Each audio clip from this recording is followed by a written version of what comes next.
Enlarge this image. Democratic presidential candidate Sen. Bernie Sanders, seen at the Iowa State Fair on Sunday, is lashing out at the Washington Post over coverage of his presidential campaign. John Locker, AP hide caption toggle caption John Locker, AP Sen.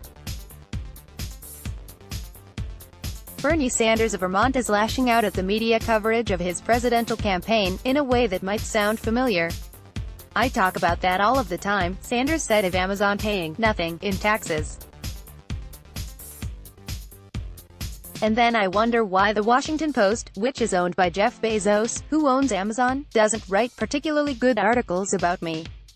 "I don't know why," he said at a campaign event in New Hampshire on Tuesday. Bezos is the founder and CEO of Amazon and privately purchased the Post. The remark sounded an awful lot like the kind of criticism leveled by someone else.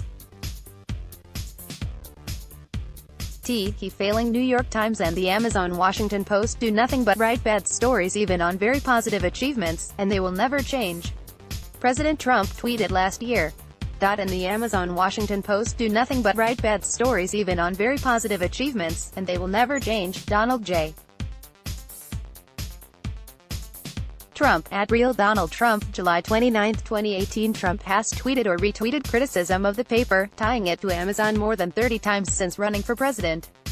Candidates voice criticism of the media all the time in an attempt to curry better coverage.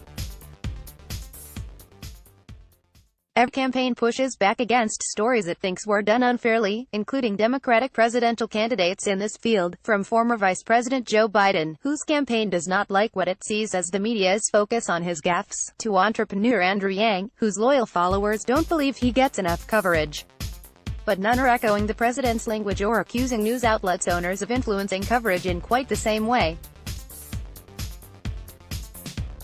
The Post's editor, Marty Baron, noted that Bezos does not influence the newspaper's coverage and accused Sanders of peddling a conspiracy theory. Sanders is a member of a large club of politicians, of every ideology, who complain about their coverage, Baron said. Contrary to the conspiracy theory the senator seems to favor, Jeff Bezos allows our newsroom to operate with full independence, as our reporters and editors can attest. The Post reported last month on a labor fight within the Sanders campaign. It noted that workers wanted annual salaries at least equivalent to $15 an hour minimum wage, for the campaign to cover all health care costs for those making $60,000 a year or less and to reimburse for travel and use of their own vehicles at 58 cents a mile. Sanders has argued that Amazon, the online shopping behemoth, should pay more in taxes and pay its workers more. Several communities, for example, offered tax abatements in exchange for Amazon moving its second headquarters to their cities, and it's unclear if Amazon paid anything in taxes at all last year, The Wall Street Journal reported.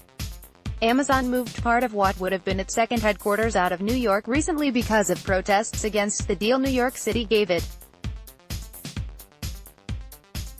Sanders has been critical of corporations, including Amazon, that do not or did not have a $15 minimum wage, the level he wants to be a federal minimum. Facing pressure, including from Sanders, Amazon raised its minimum wage to $15 in October of last year. Sanders has also introduced the Stop Bezos Act, bad employers by zeroing out subsidies, which would, according to Sanders' Senate office, establish a corporate welfare tax on large employers equal to the amount of federal benefits received by their low-wage workers. For example, if a worker at a large employer receives $300 in food stamps, the employer would be taxed $300. The Stop Bezos Act gives large employers a choice: pay workers a living wage or pay for the public assistance programs low-wage workers are forced to rely upon. There appeared to be a détente between Sanders and Bezos with the move to raise Amazon's minimum wage in October. Sanders praised the move, calling it enormously important. Bezos replied on Twitter, saying he was excited about this, and that he hoped others will join in. "Thank you @Saunders. We're excited about this, and also hope others will join in." https://t.co/cascowo, Jeff Bezos, at Jeff Bezos, October 2, 2018. While Sanders has again shown fundraising strength during his 2020 presidential bid, he has struggled to gain the kind of traction he had in the 2016 presidential election. He is competing with a much broader field of progressive candidates, including Sen.